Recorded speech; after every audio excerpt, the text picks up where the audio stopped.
Wednesday, the 8th of June, at the business, and we're at the Chamber Expo.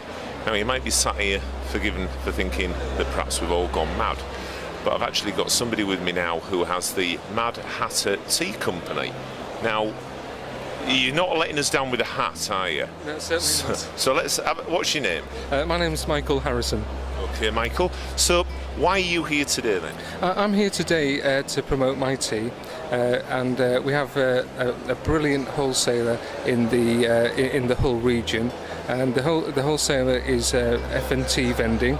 The managing director is Maxine, and the sales manager is Trish, and they actually promote my tea in this area, which is fantastic. Nice to work with a small family business. So what makes your tea any different from the PG tips that I get on my box at home? Good question. The nice thing about our tea is that in 1999 I actually went out to India to source the tea.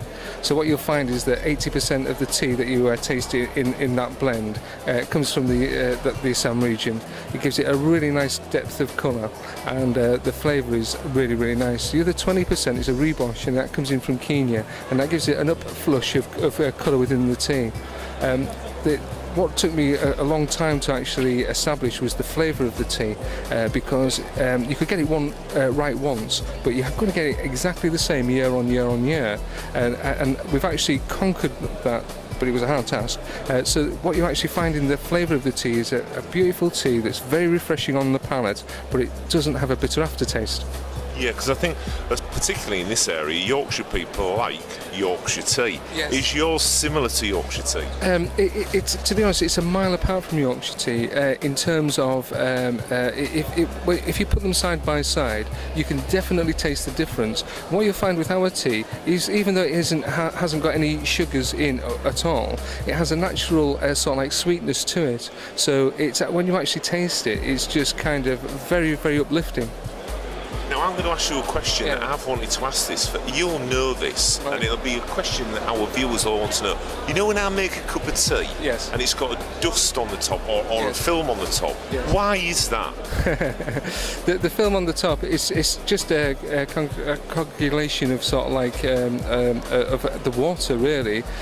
These days, and the mixture of the tea, so it's kind of a chemical reaction, really.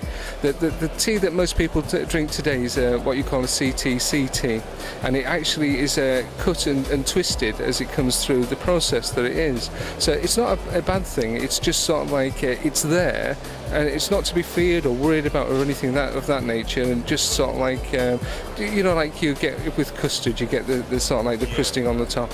It's nothing to worry about.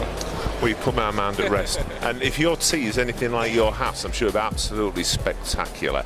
Thanks for joining us. Hope you have a great show, and all the best. Nice Thank you. Thank you very much. Thank you.